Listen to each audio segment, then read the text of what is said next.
Yes, my people, I don't come again to update our mindset. Like you all know, it is very bad to start waiting enough to finish. Because why I dey make up this video? Now because of the initial gragra when ECOWAS leaders start, when this Niger coup starts. Then start hoping that after the threatening, after the gragra, say Niger military, they go give up, restore Basuma. That's to restore the president where they kick out, take over.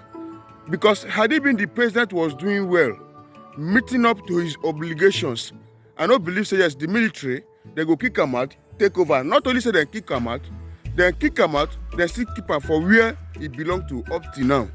All the ECOWAS leaders, they don't talk. They can't realize say yes, all their efforts, they lead to anything. Rather, so right now, it can't look as if say those sanctions now, when they place on Niger, now the ECOWAS leaders now, it can't they affect.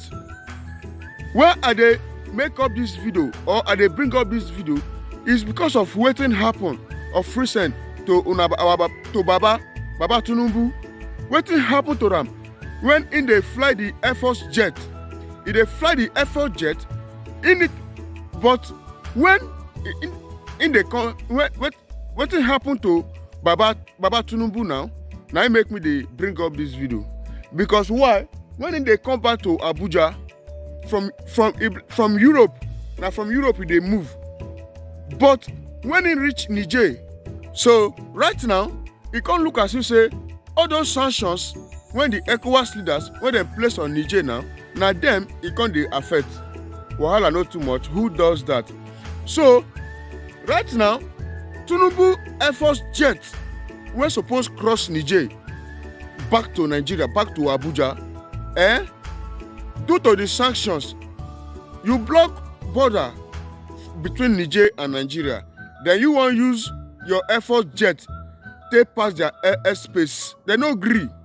They have to they will pass warning direct immediately when they get the signal. Say yes, this Air Force jets they won't pass their airspace. They block it. They say go back for where you don't reach.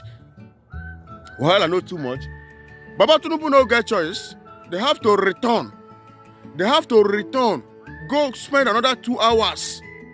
Yes, now, because now the sanctions when they placed on them. Then you feel say you go place sanctions on them, you go block them by land, you say you go feel pass their airspace.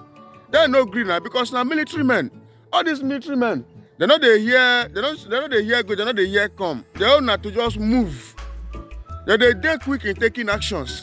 So right now, I don't want to talk too much. I want to just bring up the video. Make una hear and see what thing happen. How they return the Air Force jet when Baba dey inside. But as you dey watch am, I take God name beg you. Make sure you go like, comment and share. Very important, share so that people will never see them.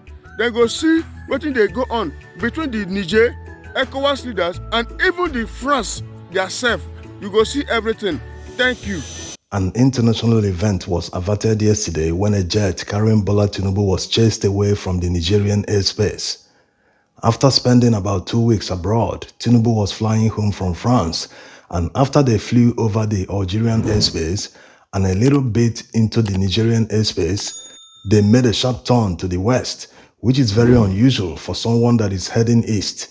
This kind of turn can only be made in an emergency. Let's make an illustration. You can see the flight path over Algeria, and for someone that is heading to Abuja, they should fly over Niamey and head straight down to Abuja, but that was not to be. They had to make a quick turn to the west into Burkina Faso, and looking at how deep they flew over the Burkina Faso airspace, it seems they gave them a strict flight path over their airspace, or were they avoiding something else inside Burkina? Yes, it doesn't look right wasting all that aviation fuel just to avoid the Nigerian airspace. In fact, after they made that sharp turn into Burkina Faso, their flight path looked like someone headed to Ghana, but they brushed Ghana and made another quick turn to the east. They had to fly over Togo, Benin Republic, and headed over to Abuja. We all know that the Nigerian authorities have reopened their airspace to civilian aircrafts, And the jet Tinibu was flying in is among the Nigerian presidential fleet managed by the Nigerian Air Force.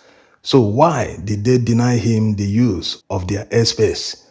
And considering the sharp turn that they made into Burkina Faso, they must have seen a threat, a warning that the plane will be brought down if they fail to leave their airspace immediately. Were the Nigerian authorities right in denying Tinubu the use of their airspace?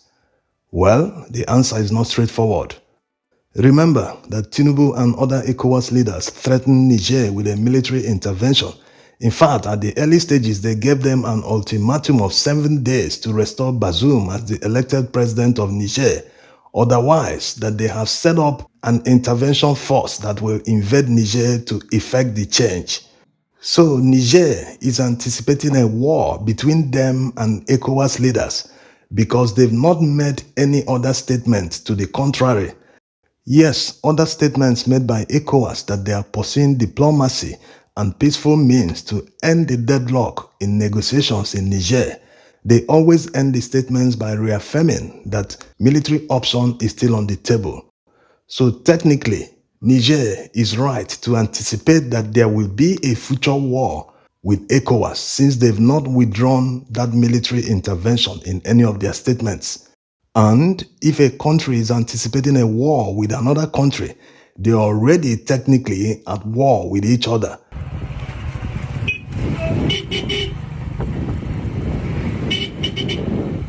The border between Nigeria and Niger remains closed. Other sanctions from ECOWAS remain in place. These are measures that normally precede war throughout history. Another thing to consider is that these jets spent about a week in France, and France being a major manufacturer of aircrafts, the Nigerian authorities have no way of knowing if this jet was fitted with a camera and other surveillance equipment which will be used to spy on them when they fly over the Nigerian airspace. This is not in any way making excuses for the Nigerian authorities. They know the reason they denied him the use of their airspace. And looking at the whole scenario, when an aircraft is approaching a country's airspace, they make the announcement early. They seek the permission. If they don't get the green light from the country, they will start early to maneuver away from their airspace. So two things happened here. Either the radar command initially authorized them to fly over their airspace while they were still in Algerian airspace, but they later contacted the military high command to tell them, look at the person that is about to fly over our airspace, and they didn't want to allow him. They changed their mind, so they had to tell them, hey, leave our airspace right now or we'll bring you down. Another scenario might be that they told them ahead of time that they are not allowed to fly over their airspace, but the Nigerian authorities never took it seriously. The Air Force flying the airplane, maybe they felt, why should these people do this? Are they joking? In the process of entering the airspace, these people now threatened and said, hey, we warned you not to enter. Leave now, or this must have necessitated the sharp turn to Burkina Faso. So any of this must have played out yesterday. Would the Nigerian authorities have done it to a Buhari or an Obasanjo? Definitely not. They wouldn't have done it. Besides, any of them, whether Buhari or Obasanjo, wouldn't have reacted in such a hasty manner. They wouldn't have threatened Niger with a military intervention. Being former military men themselves, they understand how the military operates. Military boys are quick to take decisions. They act on instinct sometimes.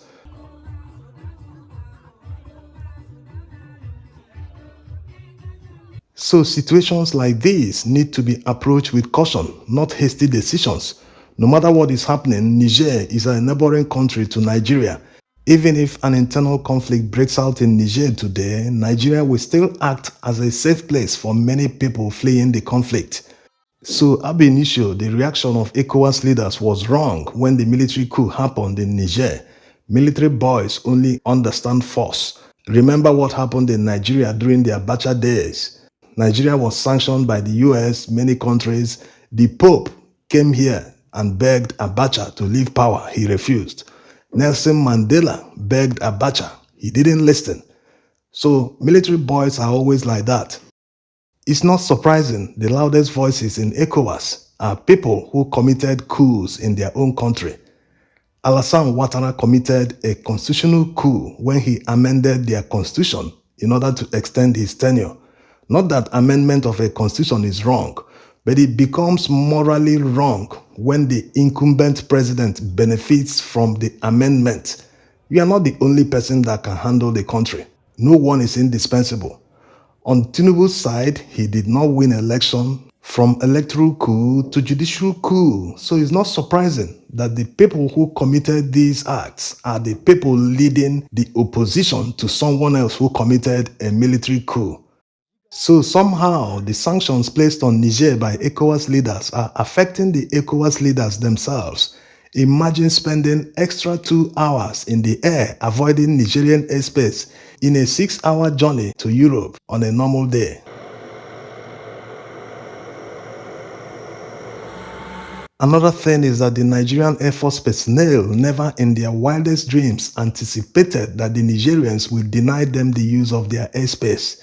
This is because of the long history of the two countries. They fought together against a common enemy. Nigeria has always played the role of a big brother to Niger. Many northern Nigerians can trace their ancestry to Niger and vice versa. So what brought the animosity in a once flourishing friendship between two countries? You already know the answer. It has never been this low for Nigeria and Nigerians at the international space, from one disgrace to another. Are we talking about the court proceedings that is going on there to release his academic records at Chicago State University? Are we going to talk about the disgrace it will bring on Nigerians when everything is blown open, that he wasn't actually the person that was admitted in that university? Are we going to talk about all the disgrace that Nigerians face while they travel abroad? At many airports, they are subjected to all sorts of searches and delays.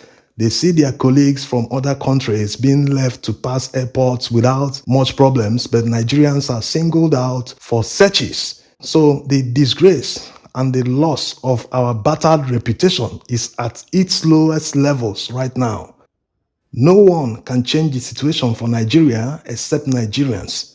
Till Nigerians start doing the right thing, whether you are a welder, you are a mechanic, you are a bricklayer, you are a police officer, you are an army officer, you are a politician, you are a legislator, you are a lawyer, you are a judge, till everyone starts doing the right thing, then Nigeria will never be a better place for everyone.